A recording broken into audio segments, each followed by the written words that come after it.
We're gonna cut the networking break because of the delay in the beginning. With your permission, I would love immediately to introduce here on the stage our next panel, which will be absolutely challenging because we have all about big data analytics on the stage with very profound and very interesting feedbacks and of course in-depth analysis. So I would like to present here on the stage Piet Hein from Macupa, who will be moderating this panel. Piet, welcome on the stage of WebEd. Thank you very much for joining. You have your, okay, you're gonna use this microphone. I am leaving you on the floor to present your panelists. Thank you. So good afternoon. I see that, I feel that you may need a kind of a break because it has been a kind of a lengthy morning for you. The only thing is, we're not going to give it to you. We're only going to give it to you after this session. And this session is a pretty important one. It's about big data for advertisers and publishers. And I don't know how it is with you, but you know, big data is around, all around the place, and making sure that works in advertising and for publishers is a pretty important thing. Now this afternoon, is it afternoon already? It is. This afternoon we have a very distinguished panel, and I'm going to introduce them to you one by one. But before we do that, I have an invite to you. You know, you've been traveling from 103 countries, so all over the world, to come here. And my invite to you is to join this panel discussion as actively as you like. So I'm sure we have mic runners here.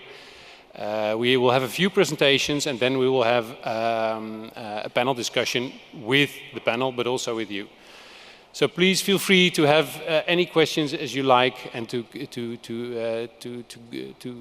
remain with them until after the presentations, and then let's have a discussion with all of us. Okay.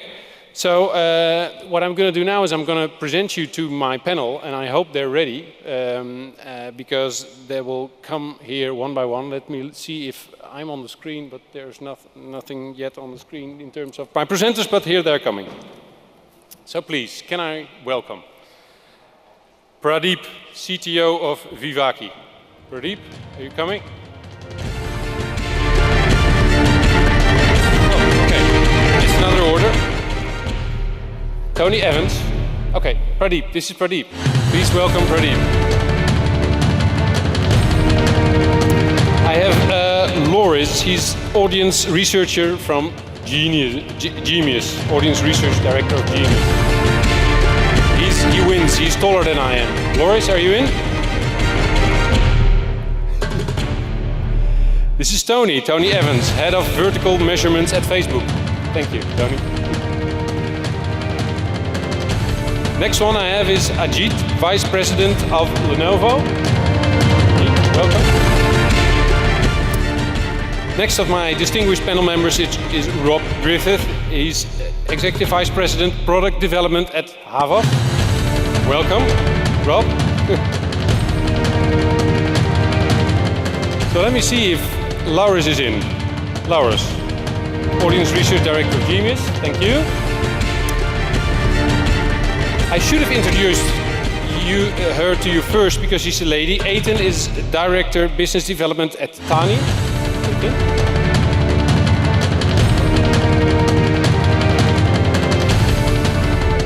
And let me see, I think that's it.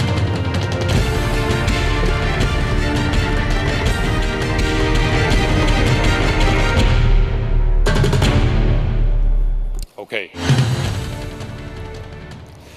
Now, one thing which is good to know before we start this is that this session is about advertising. We already discussed that, but it consists of a lot of. Thank you. It consists of publishers. It consists of advertisers. It consists of media agencies, of technology providers, and you name it. So this is a good mix this afternoon to check out how far we are in the business and if we have made any progress over the last years. In your program, you have as a keynote a first announcement of Susan Grossman of MasterCard. She's currently engaged in another part of the program, so I guess she will make it later. So I've asked Pradeep, CTO of Vivaki, to start this session. So his first presentation will also be the keynote of this session. And I'm going to give him the stage. So please give a welcome to Pradeep. Thank you.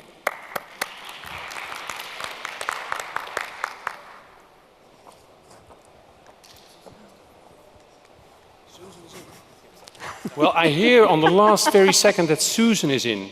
So Susan, I just gave your spot to Pradeep, but he's giving it back. So I'm going to introduce to you now Susan Grossman, who's Senior Vice President Media Solutions at MasterCard Advisors. Susan. Thank you. Thank you. Is there a click for my slides? Okay. So I'm sure we're doing the interesting thing now for the tech guys because they have to have your presentation on. Okay. Okay, thank you. And I apologize for being late, a little mix-up there. But anyways, so hopefully most of you know or have heard of MasterCard. But you may not have heard of MasterCard Advisors. And we are a business unit within the MasterCard organization. And we provide professional services in the form of consulting, managed services, and information services to a number of different business entities. And as you might expect, some of those business entities are our merchants and issuing banks. But some of those business entities are also capital markets, governments, and media companies as well. And in the US in particular, we work very, very closely with advertising agencies, publishers, and ad tech in general to help provide insights and help make better and more effective advertising. So the topic of today's panel is big data for advertisers and publishers, but I'm actually going to talk about little data and the big impact that you can get from little data. So what do I mean by that? Well, data has always been pretty big. Advertisers and publishers have had data at their disposal for a long time. And yes, it is definitely getting bigger. But the value of data does not necessarily increase with its size. The value of the data increases with your ability to find the important pieces, the little nuggets, the little information that helps you to understand and reach customers more effectively. So what I'm going to talk about today is how we help customers do that and how advertisers and publishers can take big data and make it small. I'm going to talk for a minute about MasterCard data. It is definitely big. We've got 1.9 million global credit cards that generate 160 million transactions every single hour. That data, the cards are accepted at over 23 million merchant locations, and those cards are issued by over 22,000 banks. We clean the data, we aggregate it, we do all of the things that you need to do when managing big data sets. We've got a huge data warehouse with over 10 petabytes of data in it. And then we take all of that information and we distill it down to insights that are actionable and relevant. So how do we do that? Well, let's take a look at some big data. This slide here represents some actual transaction data. Now, this is only for 20 credit cards, so it's a tiny, tiny sliver of the big data that is available. And as you can see, it's really hard to discern anything. It's very messy. There's no pattern there. But somewhere hiding in that massive data is the one little data point or the small little insight that can help an advertiser make a very big, big impact on their business. Now, I'm going to give you 3 examples of ways in which we've done that, and then I will talk about how and how you can apply it to your business as well. So the first example has to do with an advertising campaign that we were trying to make more effective. And in this case, the advertiser was MasterCard. Because while we work with advertisers and we sell our solutions to others, we also use them ourselves. So the campaign was for Priceless Cities. Some of you may have seen, hopefully you have seen, the Priceless Cities campaigns that we run in major global cities. And the whole idea is that MasterCard cardholders can experience priceless experiences, priceless offers specific to their interest and their passions in those cities. And this particular campaign was focused on priceless New York. And a lot of the experiences within the New York program relate to the New York Yankees baseball team.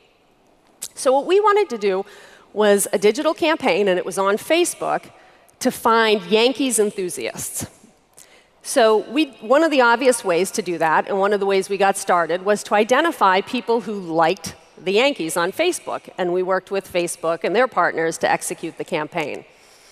But we realized that we wanted to get greater breadth for that campaign, and we also wanted to understand a lot more about the Yankees enthusiast. So what we did is we actually created our own version of the Facebook like by making the assumption that if somebody spends a lot of money on something, or if they buy something very frequently, they probably like it. So let's take a look at all the cards where we see high levels of spending, frequent spending at Yankee Stadium or for Yankee paraphernalia, and we're going to create a segment of Yankees enthusiasts. But then let's take a look at what else they do, what else they purchase, and are there other affinities and other ways that we could reach these people through advertising? What we found was that there's a very strong relationship between liking the Yankees and liking golf. We also found that there were a number of dining establishments in New York City that had a very, very high relationship to the Yankees enthusiast. We also found certain forms of transportations that were clearly preferred forms of transportation for the Yankees enthusiast. So we worked with Facebook to execute the campaign not just against people who like the Yankees, but also people who like golf, or people who like different merchants, different dining establishments that were shown to have a like from our group of Yankees enthusiasts. And what we saw was that the campaign increased performance by over 21%. So it's a good example of, in all the big data, whittling it down to the little pieces that matter, that when you can actually deploy an ad campaign against them, you see a big impact. Another example I'll give is how we helped fine furnishings manufacturers better anticipate the housing recovery in the US so they could better plan not just their inventory, but their advertising as well. So in February of 2012, we started to see an increase in sales in home improvements. And when do people start fixing up their homes? Usually, it's when they're getting ready to put them on the market. So based on that information, we were able to work with furnishing companies to say, here's where you're going to want to be really targeting and reaching individuals. This is when we see the uptick in the market. And indeed, we did see that increase in sales. And then the last example I'm going to give you of a little piece of data that's been very, very impactful has to do with helping New York stores and merchants really optimize not just their inventory and their in-store programs, but also their advertising during the high tourist season in New York in the summertime. Now, if you've ever been to New York in August, you know there's a lot of tourists. But what you may not know is that of all the groups of tourists who come to New York City in August, the one group that by far spends the most is from Brazil. So we're able to take this information, share it with merchants, and they could act on it in a number of ways. One is by hiring temporary help for the summer that speaks Portuguese. But the other, relating to advertising, is to actually execute cross-border ad campaigns in Brazil for New York merchants in anticipation of the tourists who would be coming for the summer months. So those are just a few examples of little pieces of data that result in a big impact. So how do you get there? How do you do that? First, it starts with understanding the problem you're trying to solve.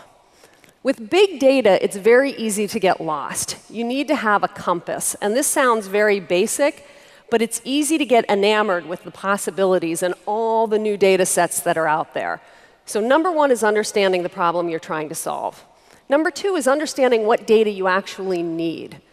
There are a lot of new data sources that are available for advertisers and publishers. We've worked with a number of companies, we've tested a lot, and what we found is that some really work, some work less, Some work in some situations, not other situations. It really comes down to what's fit for the task at hand. So knowing the data you need, and then knowing that that data alone is not enough. In order to get to the little data, the important insights, you need to have technology, you have to have platforms and the right approach for distilling that information, and then you have to have the analytic expertise. This requires people and people who know how to work with data and bring value out of it, and it's probably one of the most underappreciated parts of the equation, but it's very important.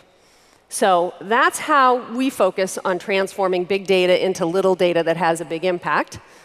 And I will pass it on to the next person who's going to speak, and then we'll talk more during the panel discussion.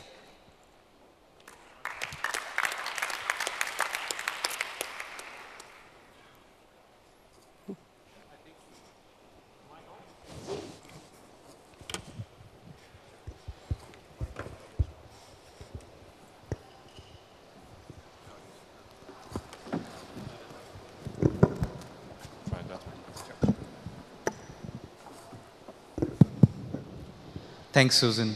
That was a great presentation, and actually, it's a perfect segue into my presentation as well, because as she said, it requires a certain set of tool set and technologies to tame the big data problem, if you will. And in this presentation, I'll sort of get under the hood and tell you what some of the interesting, cool things that we've been doing at Viviki in terms of assembling that technology infrastructure to be able to do advertising analytics, essentially.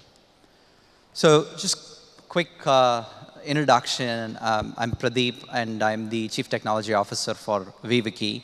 Viviki was founded in 2008 as part of creating the digital programmatic buying hub for Publicis. And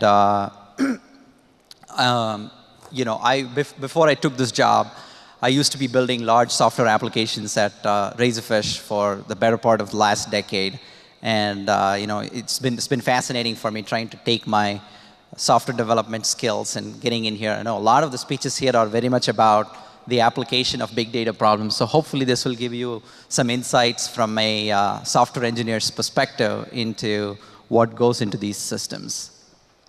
Do we have the presentation? Okay, cool. Do you know how I switch? Is that a clicker? Oh. Okay. Okay. So, did I?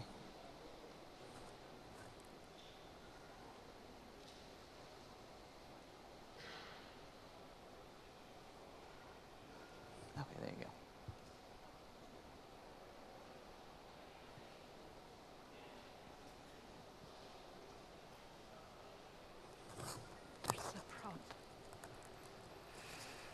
Okay, so Viviki had embarked on a mission to basically assemble a vast pool of advertising data from various digital advertising systems.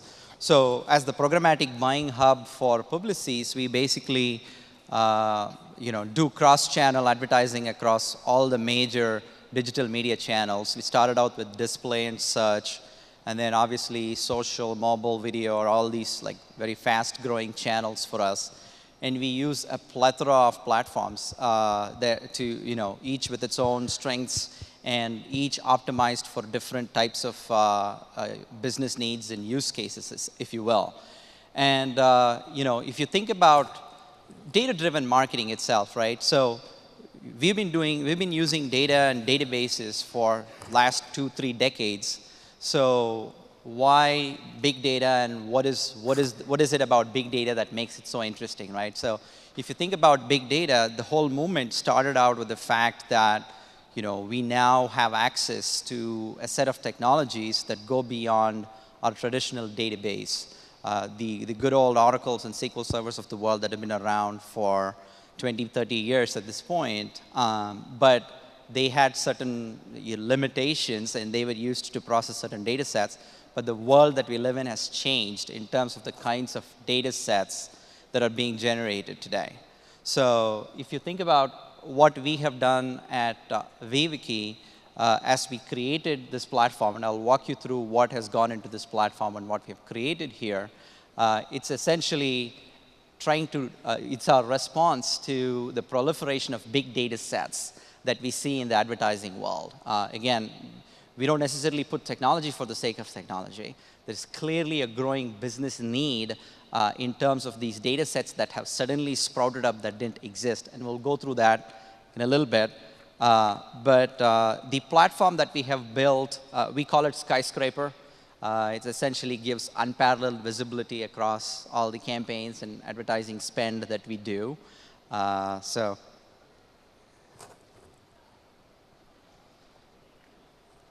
the idea behind Skyscraper is basically to bring in the campaign performance data from all the different sources, whether it be display, video, social, mobile, all these channels, bring it into a central data warehouse, and you're able to basically get a 360 view of how every dollar of a client's advertising spend is basically being spent. And we sort of do that from two perspectives. We have spend data sitting in various media systems within our agencies. So again, for those of you not necessarily familiar with Publicis, we are a holding company with several different agency networks. And each of these agency networks are working with different clients across the world. We pretty much have a presence in every continent. And all these global brands are basically doing advertising spend across all these different channels across the globe.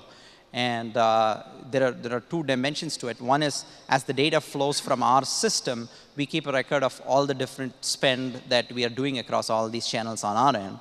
And then as these flow into the media systems of our technology partners, we basically get the campaign performance data back from these systems, so we can then start doing some analytics on top of it to understand how effective these various ad campaigns have been, try to compare one channel to the other, and within a given channel, try to compare different platforms. Within platforms, try to compare different campaigns. So you could go to any level of granularity in terms of trying to get intelligence of how all these different campaigns are performing.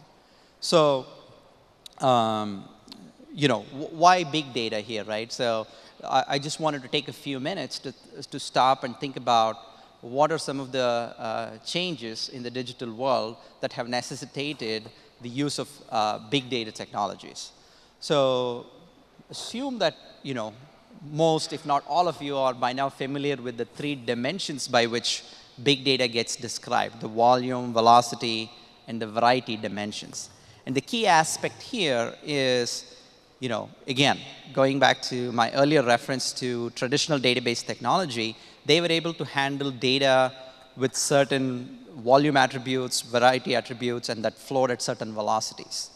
And today, as we started looking at all the different sources from which we are getting data, the traditional database wasn't really quite cutting it. Again, this is motivated by what our media teams were telling us. They were basically telling us, hey, if I need to further optimize these campaigns, I need this data. And so, we sort of pushed the edge in that sense. Like, there are certain standard canned reports that you could get from a lot of these platforms, but that isn't quite adequate for the kind of sophisticated analytics that our teams like to do.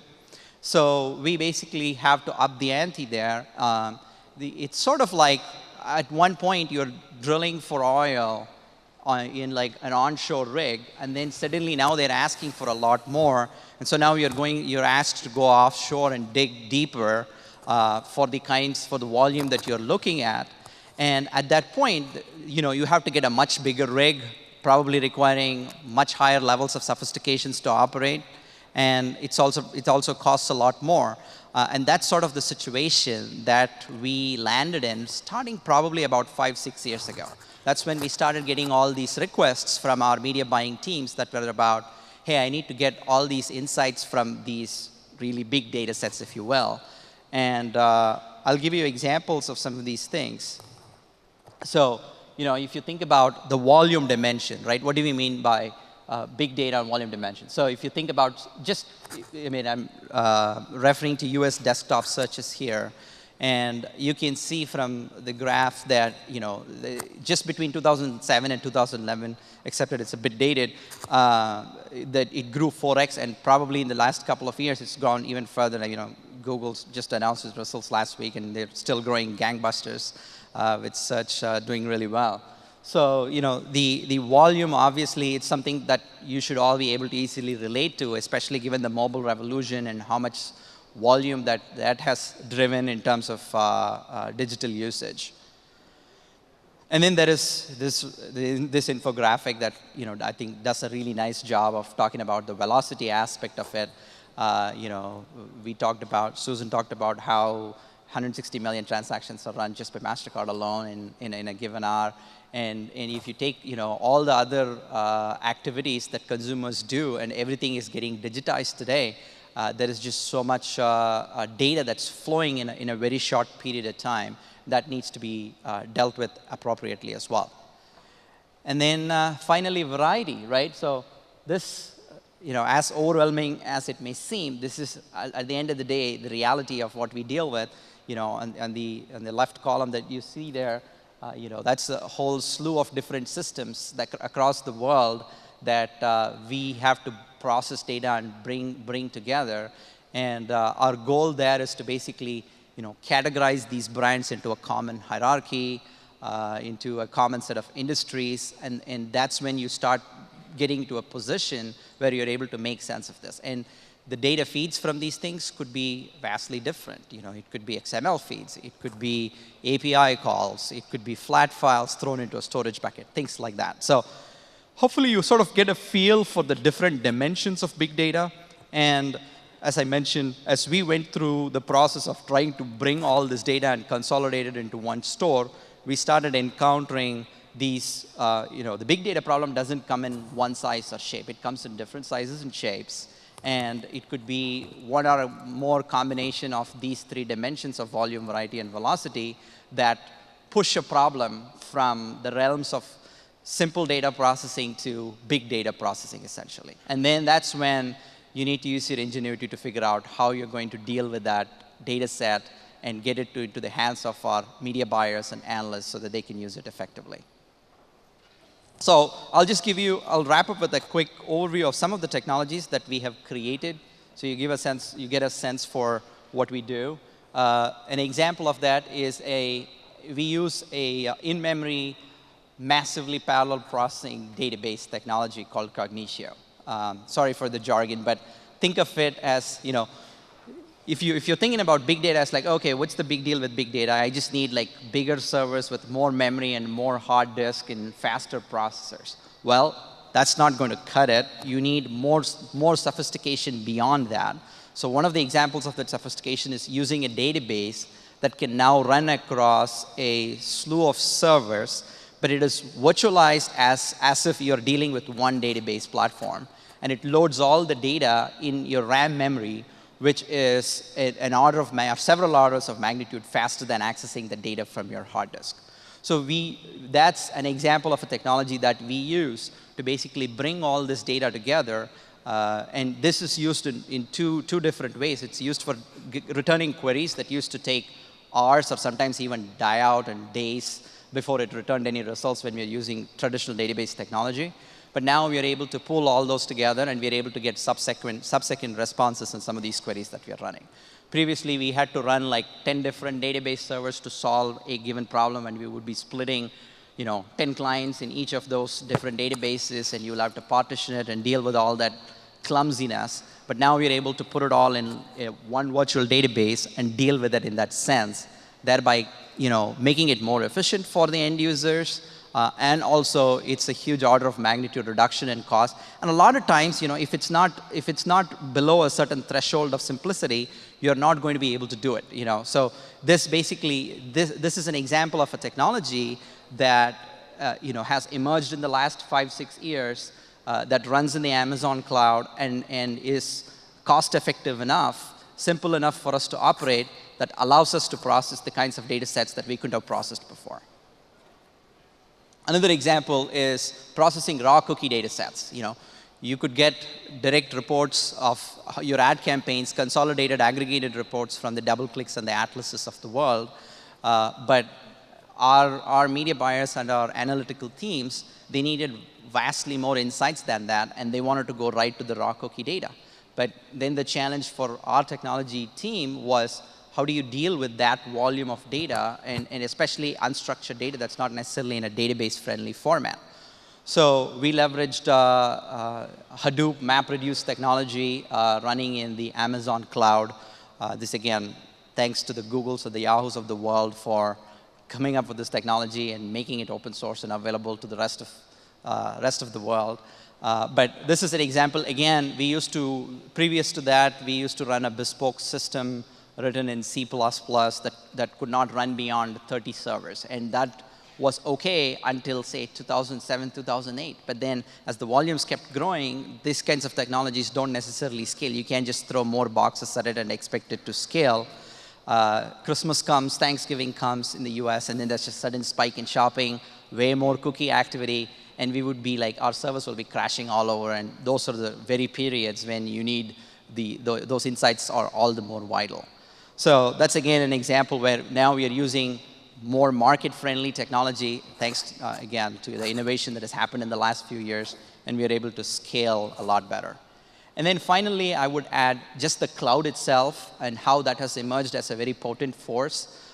It's a potent weapon for us all advertisers because the flexibility and the speed at which you could deploy solutions and scale has been a boon to us. And you can see like how we are growing the number of servers, scaling it up, down. On a given day, we use like 400 to 1,000 servers at various points of the day, depending upon what we are processing and what we are trying to optimize for.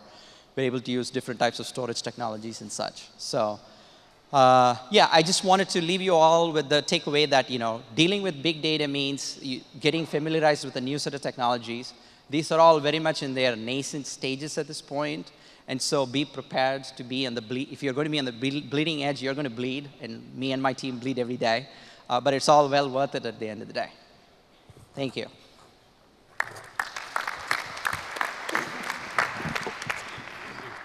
Let's see if this mic works. It does.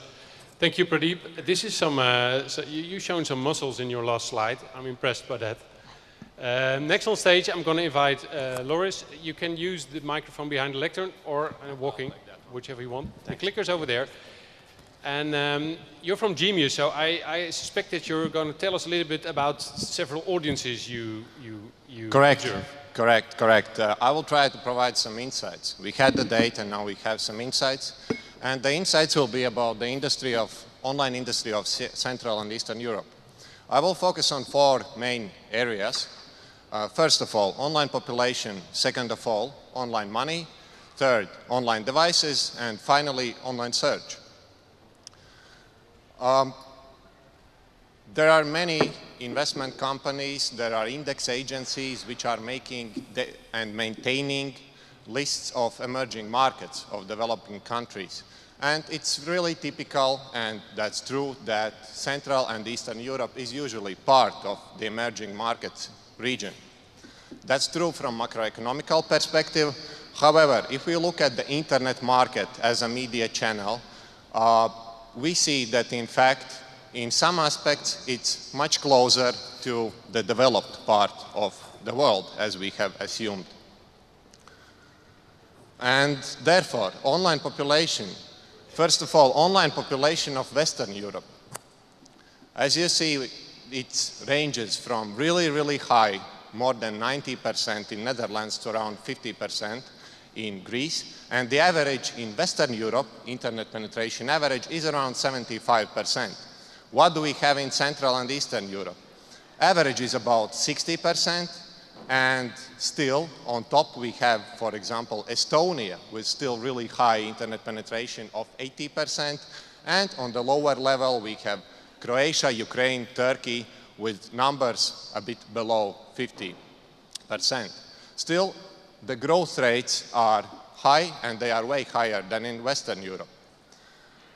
There are some markets, indeed, which are really close to the average of Western Europe, which are really close to this 75%. If we would put it all on one chart, Western Europe and Eastern Europe all together, in fact, it's not that on one side only there is Western part and on the other there is Eastern part of Europe. Not at all. Indeed, we have several markets which range in the middle, and we have 3 markets from Eastern Europe which are outside the region, the reach or the online penetration of Western Europe. So just 3 markets behind Greece.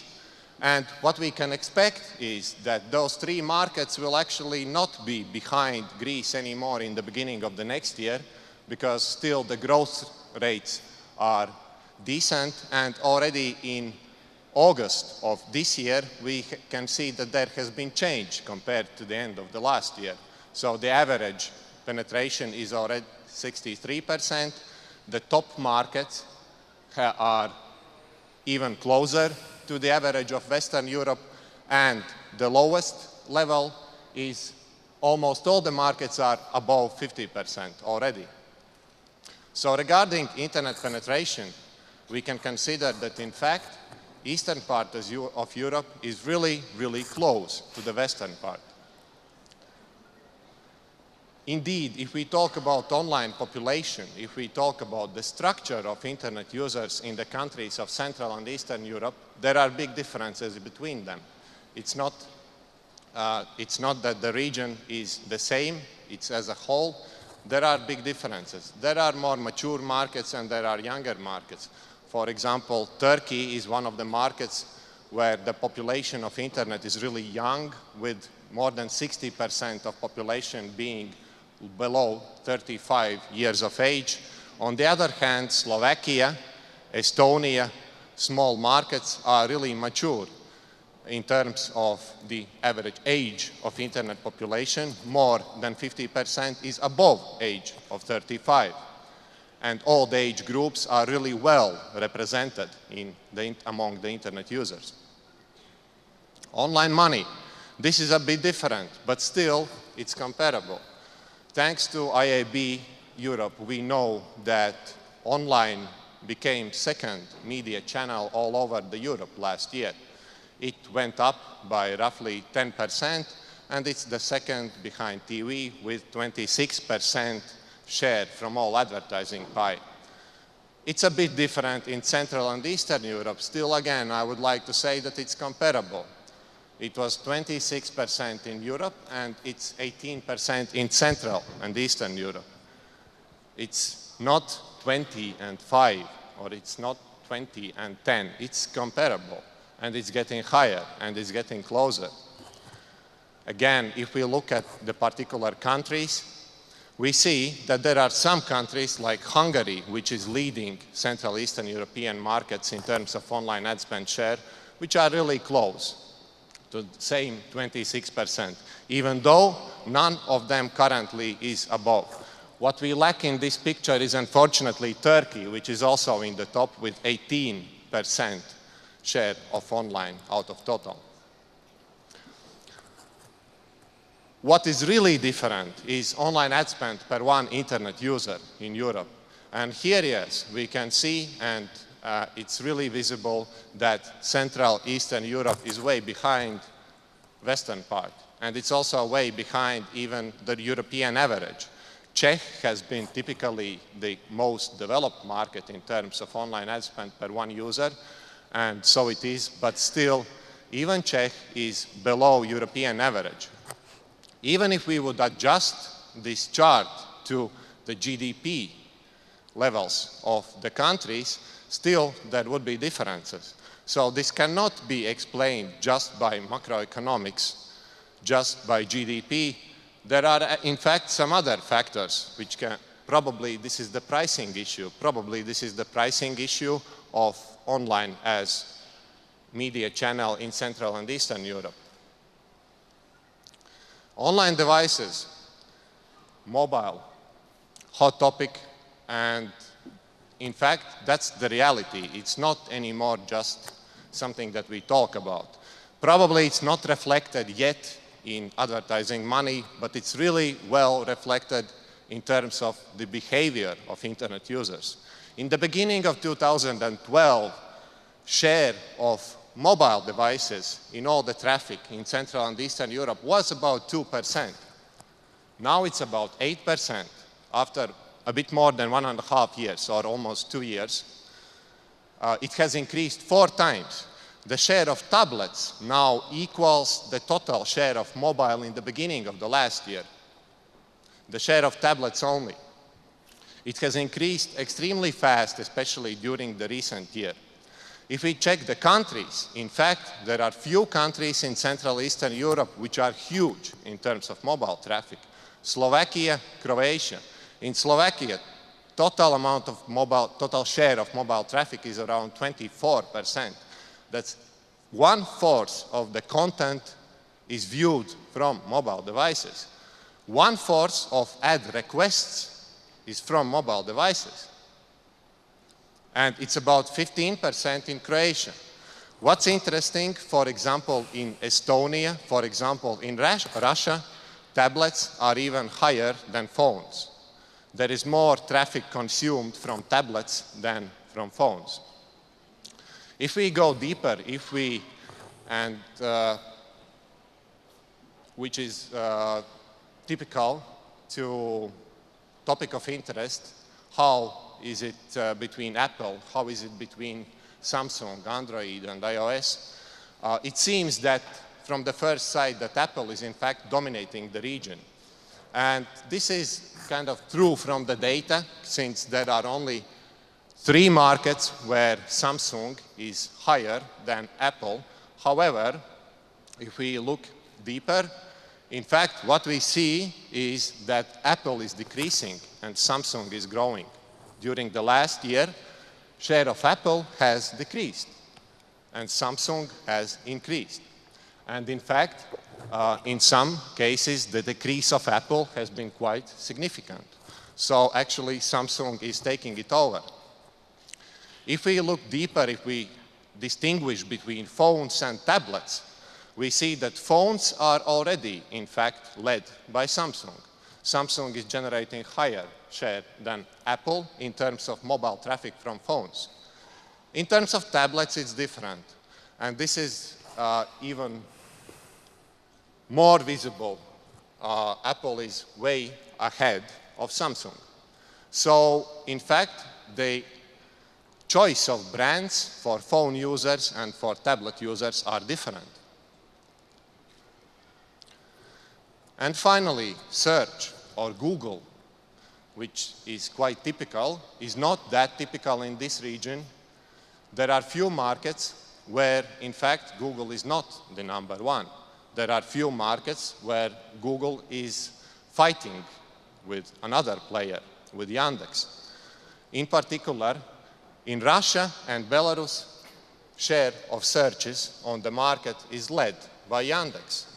In Ukraine and Moldova, Yandex is having really significant position. What's even more interesting, it's not just historical heritage. It's not that it's been high and it's remaining high. It's actually Yandex is increasing its share. Yandex is steadily increasing their share over Google, for example, in Ukraine. Ladies and gentlemen, few remarks, few small summary. In terms of online penetration, CE markets are really close. They are really comparable with the Western European markets. In terms of online ad spend, still in some indicators like online ad spend share, it's comparable, it's lower, it's comparable in terms of online ad spend per one user. They are still way behind. Probably the reason is not only economy, the reason is not only GDP, the reasons are somewhere else, like maybe pricing. Online, mobile is reality. It will take around 10% of all traffic in CE by the end of this year. In terms of phones, Samsung is leading. In terms of tablets, Apple is leading, but Samsung is slowly taking over. And finally, it's not just Google in CE region. there is another strong player which has managed to keep their positions over Google and manages to fight the Google in some other markets. Ladies and gentlemen, thank you for your attention. Use the internet.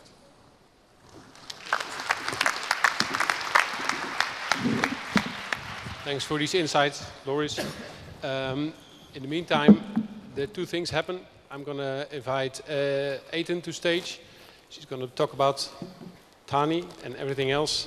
And I have also the honor introducing Owen, who's on our panel this afternoon, and he's sitting now next to me. Welcome, Owen. Thank Over you, to you. Okay.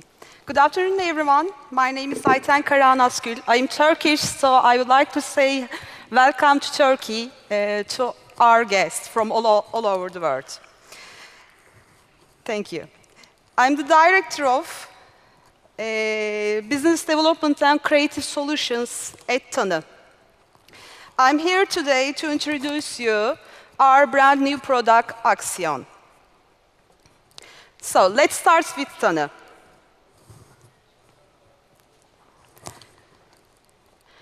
Tani is a subsidiary of Koç Holding, which is the largest investment holding group companies in Turkey. Tani also is the leading marketing solutions provider in Turkish market. Tani's services and products build brand loyalty by collecting and analyzing data and providing effective marketing campaigns. So Tani runs 2 loyalty programs. And our member companies make $500 million incremental revenue from those campaigns, data-driven campaigns. So we manage a database of 17 million customers. 17 million people is equal to Holland's population. Tani has a solid reputation and track record in offline data management and related CRM services.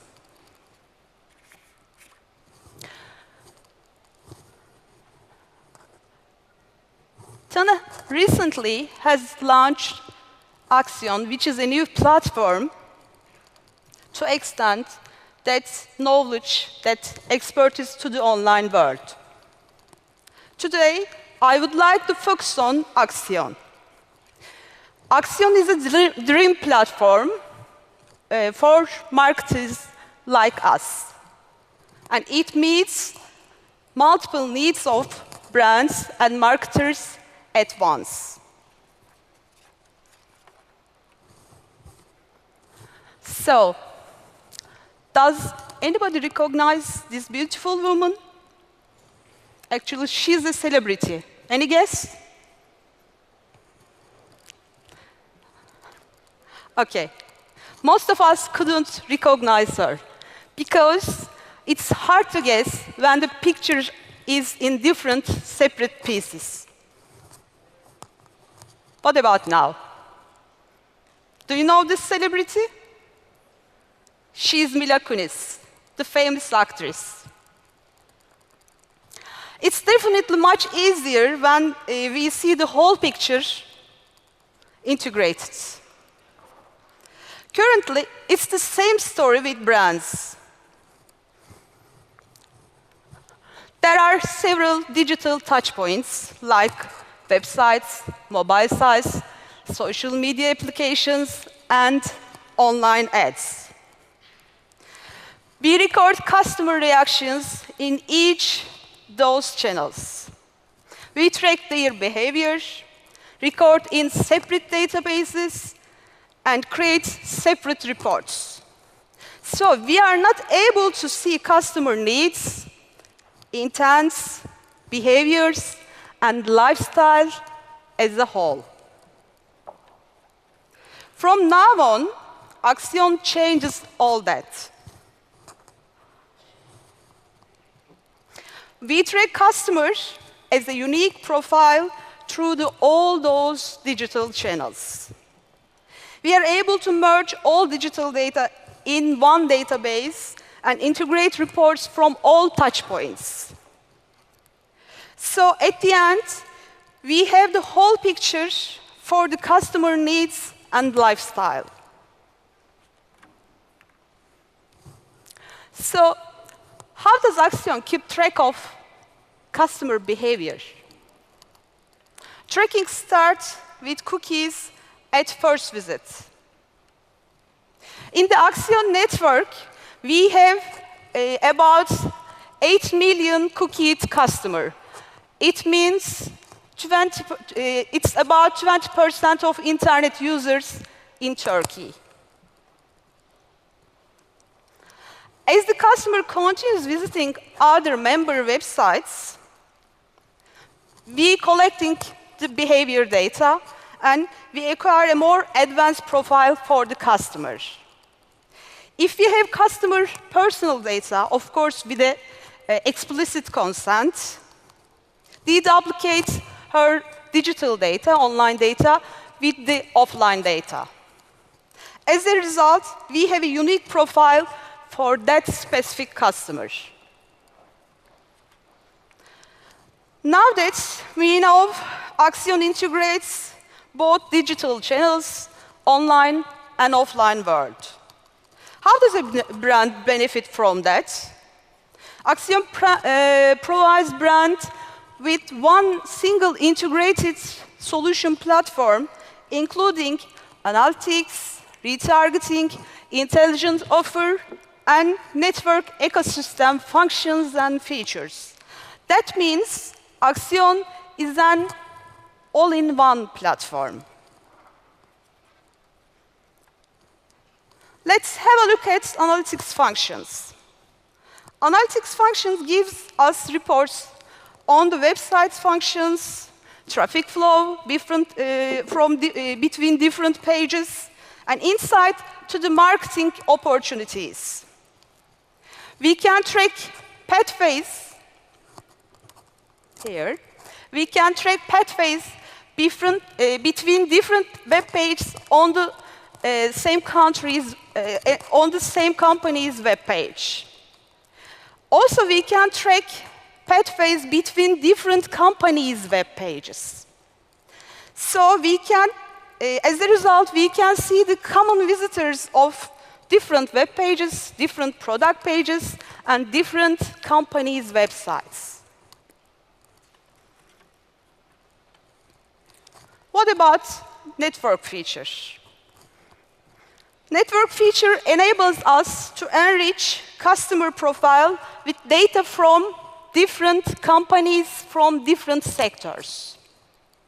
Customers have different needs and wants. Let's take Mila as an example. She is both a famous actress and a commoner like most of us.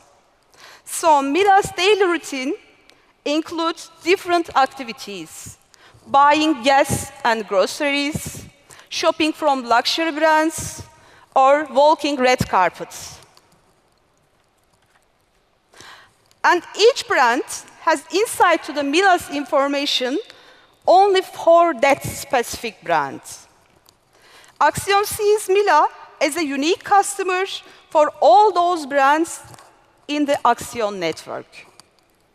This provides the brands with new insights and broader view of Mila's lifestyle.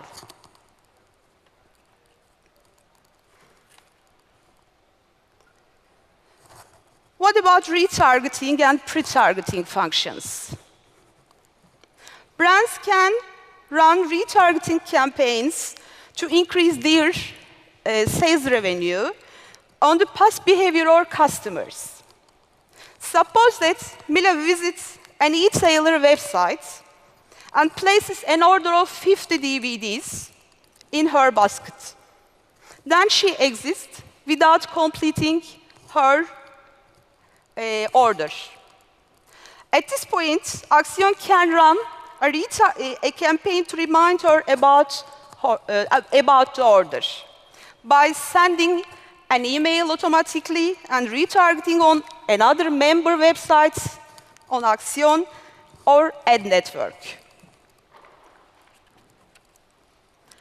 In addition, even though we don't know who Mila is, we know that she is interested in movies and high-tech, related high-tech. So we can pre-target her and recommend a technological product from a completely different company. Moreover, Axion has a function called intelligent offer or product recommendation. With this function, we can recommend Mila's friends the same DVD or high-tech because they have shown common interests and behavior on the member websites. Ladies and gentlemen, I hope that I was able to show Axion's power and capabilities. Today, I believe that it's time for Axion. From now on, it's time for action. Thank you for coming.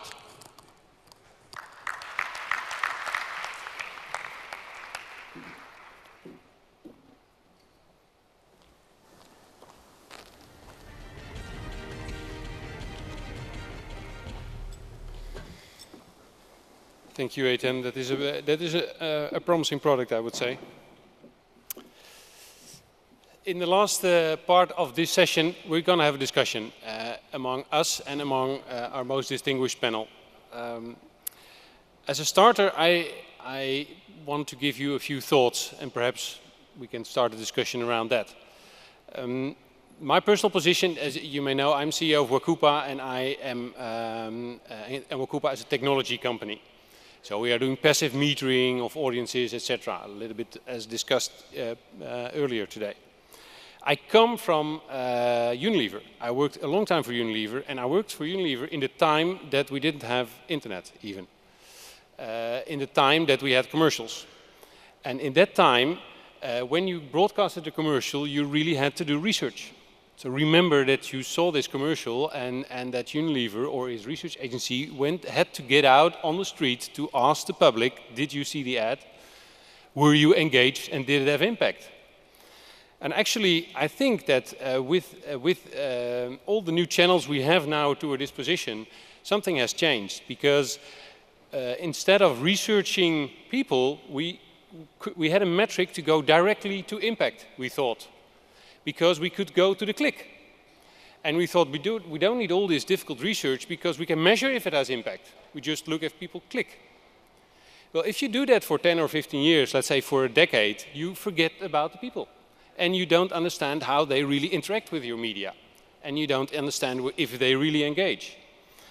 So again, this 20 years ago, when I started working with Unilever, there was a famous saying, which I'm sure we all know, is that 50% of your advertising money is waste, but you don't know which 50%.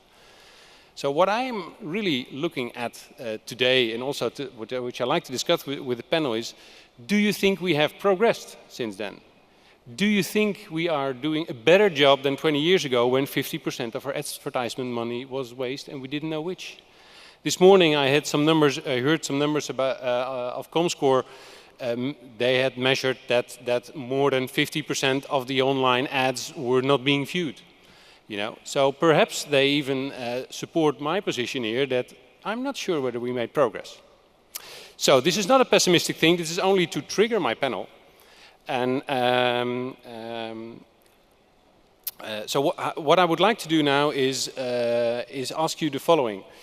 We've heard our presenters this morning, and I would like to have our other panelists join the conversation, tell a little bit about what is their background, and tell us also what do you think works in practice. So what have you heard this morning, or what have you seen in your company that works? Because we get more media, we get more data by every day, but I'd like to know what works. Rob, how do you feel about opening?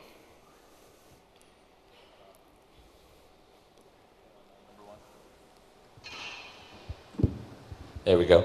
Hi, everybody. My name is, just a refresher, Rob Griffin from Havas. My role is product development, which in an integrated communications firm just means I'm the digital guy. What I think in terms of what I've seen here today, one thing I find interesting is my fellow moderate panelist here had the charts about the phone carriers and the manufacturers being Samsung and Apple in terms of their adoption. And ironically, BlackBerry's outside with a booth, and I don't see many of them in here. So I think in terms of how things are changing, I think that's the one that I find fairly entertaining. And also the last two presentations I thought were interesting because the first two I've seen since I've been here that didn't say big data. In terms of, I think of, how do I put this? Effectiveness, are we doing better? I think it's a different world now with portable content, on-demand devices, with content being more and more searchable every day. The paradigm shifted. So instead of having to push marketing messages and push products to the consumers, what we need to do is create helpful content that helps them have a better output in their lives. And I think Nike Plus is a great example of that, that they're not selling me sneakers, they're selling me help, content, community to be a better runner, and along the way I'm going to buy some Nike products. Sounds good. Thanks, Rob. What about your colleague, Tony? Could you tell us a little bit where you're coming from and what's your take on this? Do you think we are improving? For sure. So is this on? Perfect. So my background, I work at Facebook, and my background is actually an advertising background. I studied advertising at college. I loved advertising since I was quite young. And the job of advertising that I started doing is very different from the job that advertising needs to do today. In the heyday of the 80s, which was a lot of the influence for me, it was when people went around with mobile phones, which were very little seen at the time, and they watched adverts being filmed. They got paid an extraordinary amount of money, and this all looked very attractive to me. And unfortunately now, the job of advertising is very, very different because there are so many complexities that are involved in doing it compared to what we looked at and what we wanted to research in the early days. And so what I think the most important thing for me when I listen to the various presentations this morning is that there is a big connection between this huge amount of data that's available and actually knowing what to do with it. You have to drill down and make it actually actionable in some way.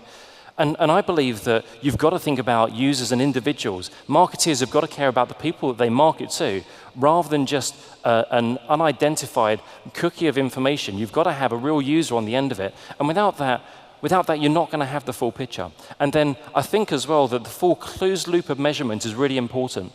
You've got to know what is actually happening after an ad goes out. You've got to find a way of looking all the way through to see, has someone actually gone through to the final bit of the purchase cycle and have they bought? So what metrics are affecting them at the top and what metrics are affecting at the bottom? And we like to think that there should be an industry standard around that, an industry standard around reach for digital. There should be an industry standard around something like data logics that they're bringing out at the moment to make sure that you can actually see from the goods that people are putting in their basket compared to the adverts they've been exposed to, what is the actual path? Do you mind if I ask you a question on that? You're one of the biggest platforms for advertisers to reach their consumers. Could you give us an example of any case where you really saw that it worked, your way of engaging with individuals and helping in that way the advertiser to come closer or to engage them more? For an advertiser? Yeah.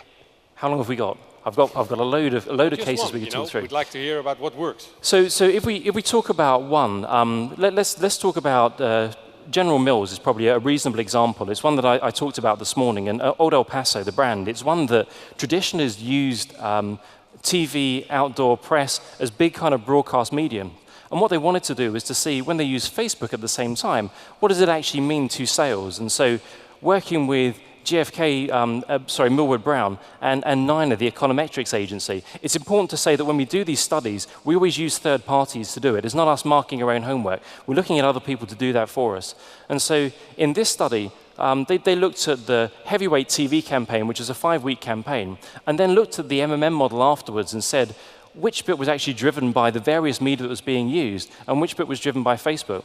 And the interesting thing there was two things that we saw. Firstly, the additional reach that we could add for them. And it was very difficult for them to get this reach on TV in the UK to a large extent. So after hitting that kind of peak of what they could do, the additional reach that we added, which was about 13% of the campaign, And Milward Brown kind of demonstrated that it would have taken them triple the TV spend to replicate that reach. So that's a fairly cheap way of getting that additional reach.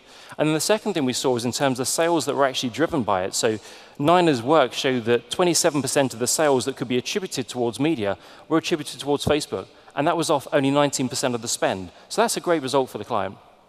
Yeah, I think so too. Thanks for that. So Ajit, what about you? You're the head of Lenovo.com, right? So you must have massive interest in this area. Tell us a little bit more about what you've seen and what you think works. So I'll talk about big data because that seems to be in vogue these days. What we have realized, we've been kind of working on this for about 2 years on several projects. And what I realize is that the marketers, actually the salespeople, have done a great job selling the solution.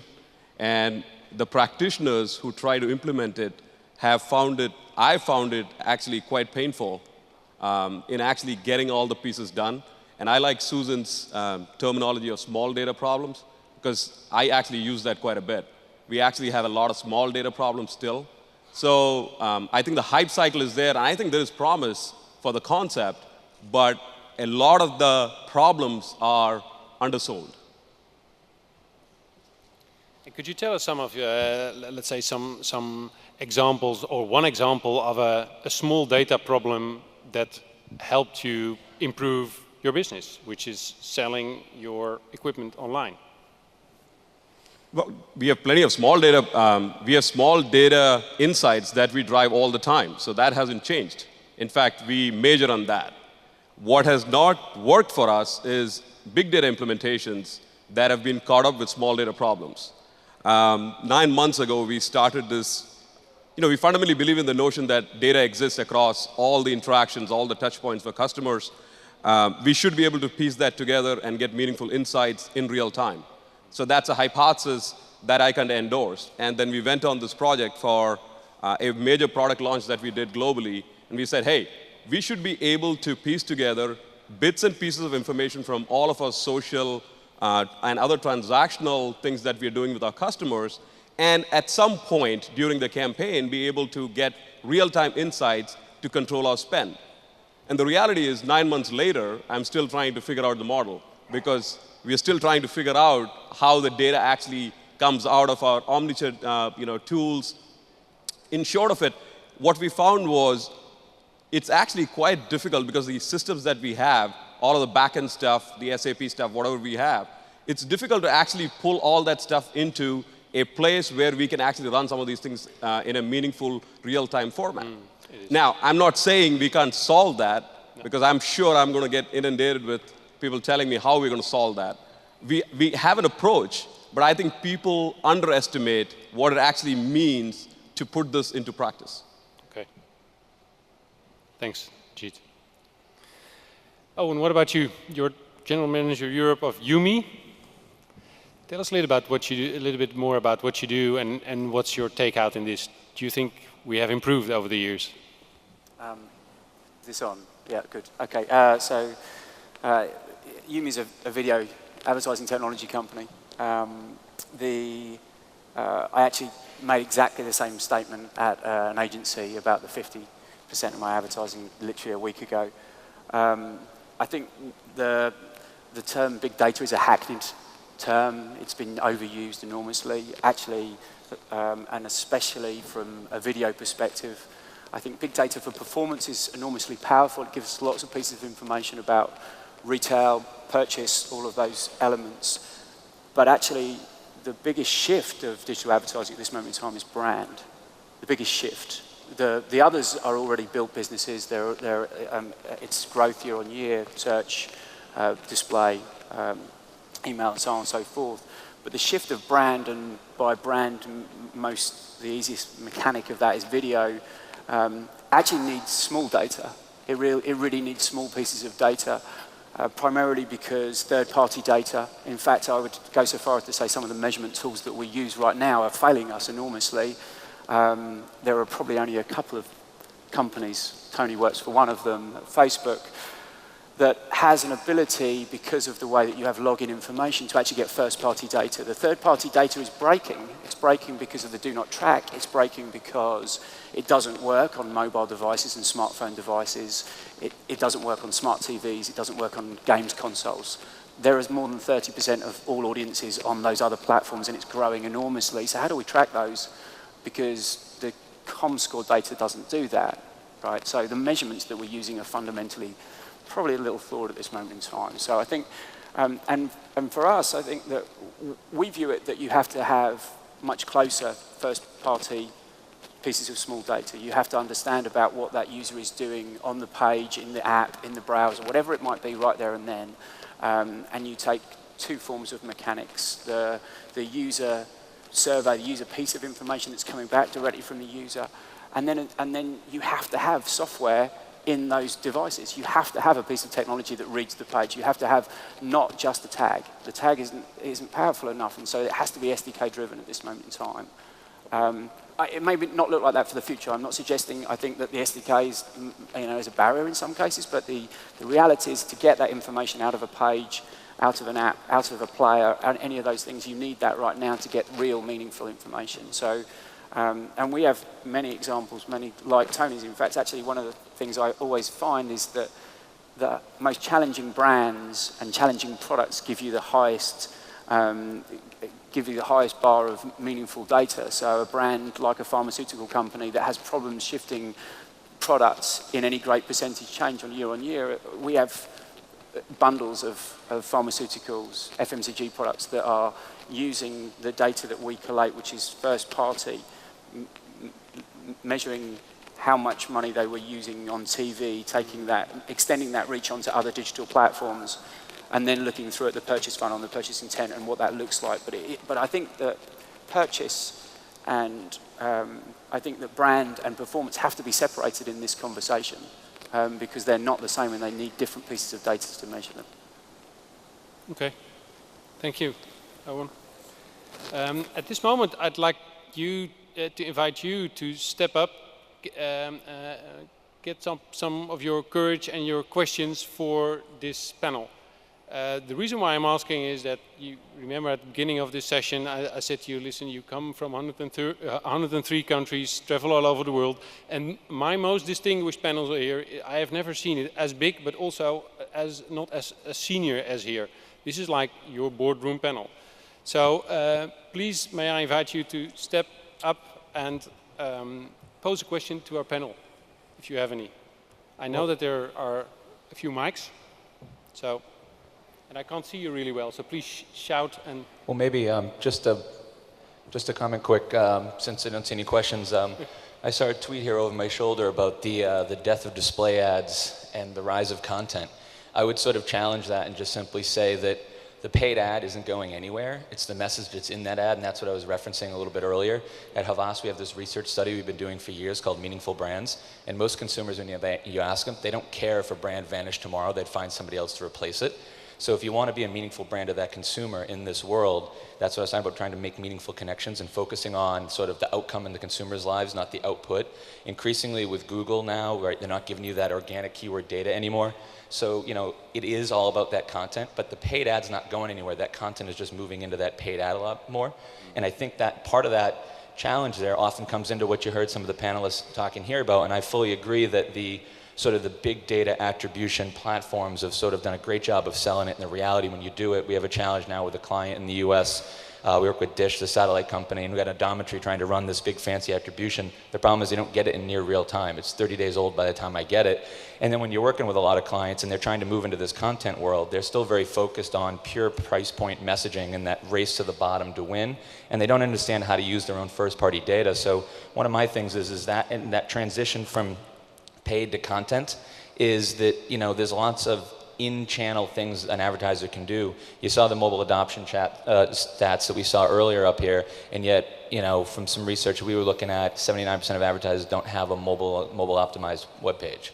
So let's start there first, right? Let's segment the traffic coming to their site, knowing which device, which time of day, what they're looking for, how I can help them, and then remember them when they come back. And I heard somebody mention Omniture over there. One of my pet peeves is that, you know, they have a product called Test and Target. People use it to test, they don't use it to do the ongoing targeting. I don't want to just test which landing page to have. I want to figure out a model to know which landing page I serve when to who. So in that content, it's not that the page's dead, it's just that it's moving more to a sort of a pull content-based sort of approach, and I think search has really sort of driven that change. Thank you, Rob. I'm looking, yeah, I have a question over here. We don't need mic runners, we need mic sprinters. Thanks. Hello. Hello. Hi. Paul Darhill from Audience Science. I've got a question around big data, let's call it that, and the difference from an emerging market perspective and the experience that the panel have. So we find that in perhaps the more developed markets, people want to move beyond the demographic. And to your point around brand advertisers traditionally have been more focused in the demographic. And I'm just interested in the experience of the panel. Do they find that as markets are developing, advertisers are becoming more sophisticated in terms of wanting different kinds of segmentation? Or do they think that that's a distraction from the goal of brand advertisers, which is more broad demographic types? Thank you for that question. Is there anybody who wants to take that? Go ahead. I'll take a stab at this one, at least answer part of it. I think we do it out of necessity because we just don't have money. So when you go to emerging markets, it makes a lot of sense to use segmentation strategies to go after core markets, because when we try to develop a market, we don't have the full complement of everything that we need to be successful. So by necessity, we have used best practices to do a lot of segmentation work, and basically on the brand. So we said, hey, millennials are the target audience that we want to go after. What's the best way to get to them, either on the web or otherwise?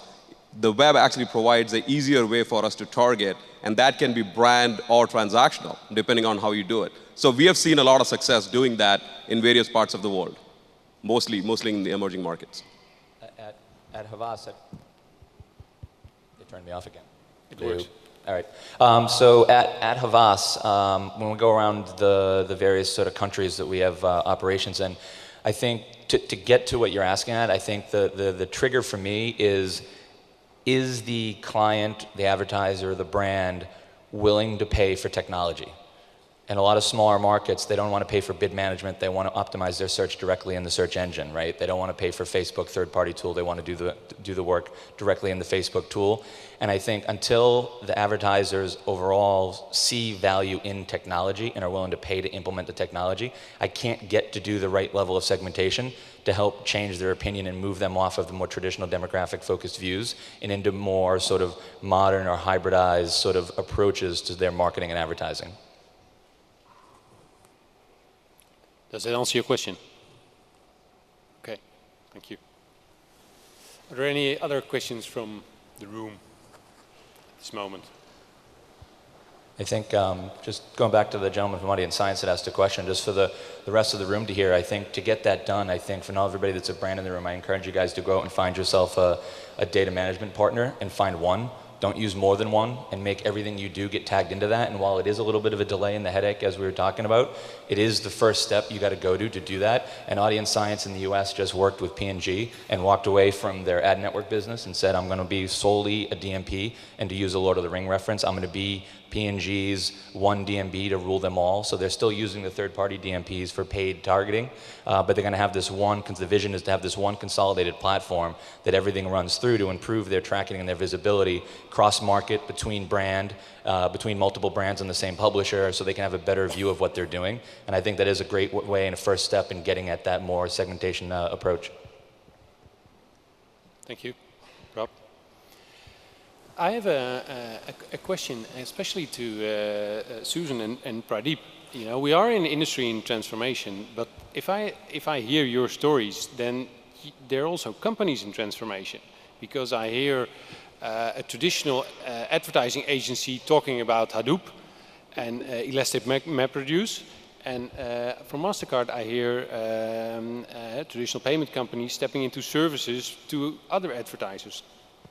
Could you tell me how is that process going? You know, this is like a pure player becoming more a hybrid player.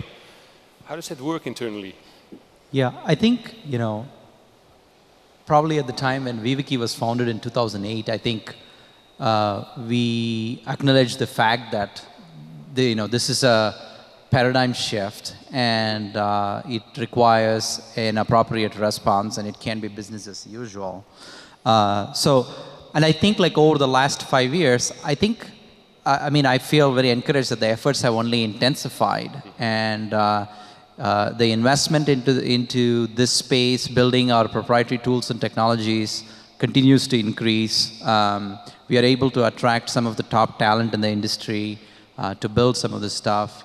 And it's starting to become clear that, as much as the Googles, we partner with the Googles and the Facebooks, we compete with them at some levels, and then there are all these little startups that emerge in Silicon Valley with like a couple of guys out of Stanford or Berkeley in a garage. And if you need to take on those guys, technology becomes a very core component of your offering. And obviously the margins. If you're able to do if you're able to invest in technology and you're able to scale better, then obviously there is a huge return on that down the lane. And so, I think it's been going well, and I think there's still a lot more work to be done, and we're probably not even halfway there, but I think we're on the right track so far. Okay, thank you. What about you, Susan? What's happening? I would say absolutely. Is this on? Can you hear me? I would say absolutely MasterCard has been undergoing a transformation. Over the past several years, we're very much a company focused on innovation, and there's probably been a convergence of things that have enabled us to look at what is an underleveraged asset, or what was an underleveraged asset, and really use the information that is part of our normal business process to identify those trends and provide the signals that help our customers make better business decisions. And apparently somewhere somebody must have taken a decision to start a division called MasterCard Services. What was the event triggering that? So MasterCard Advisors has actually been around for over a decade, and our focus has been primarily, or had been primarily, on really providing value-added services for our issuing banks and for our merchants. Okay. Got it. And I think that it's really been just an evolution and a recognition of this asset that we've built out more recently. Sounds logical. Okay, thank you.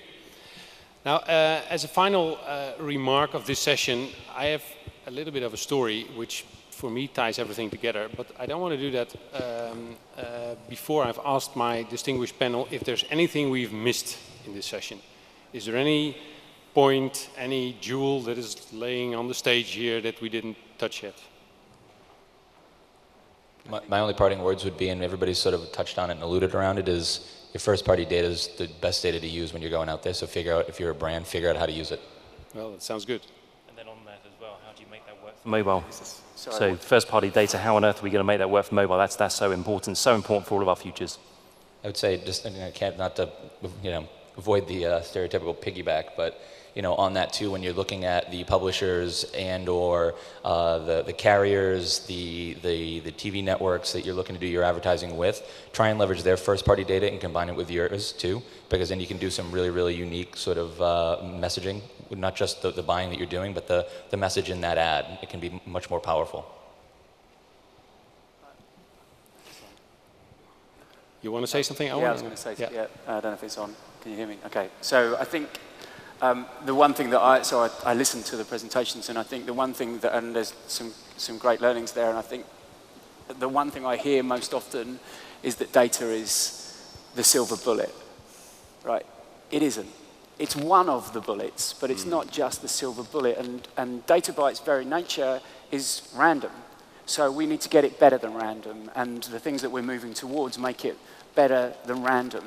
and we need to just get closer. I think that anyone who's looking for 100% the data to tell them the exact tale, I think they've just missed some of the story along the way, and I think that that's one of the things from an advertising perspective that we need to be aware of, is that we're not just making sure, I want to just make sure that everyone is using data as a how do I get it to be better than random, and then the next stage, better than the one I had before. How do I get it closer and closer to the thing I want to learn?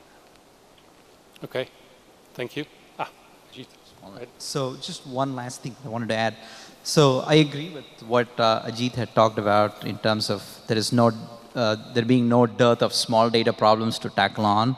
But at the same time, I think there are all these big data problems that do exist in your organizations that need to be dealt with appropriately. And I think a lot of the failures that you see and the disillusionment that comes out is kind of natural. So we're tackling these problems for the first time. The technologies are immature. The people are just not there.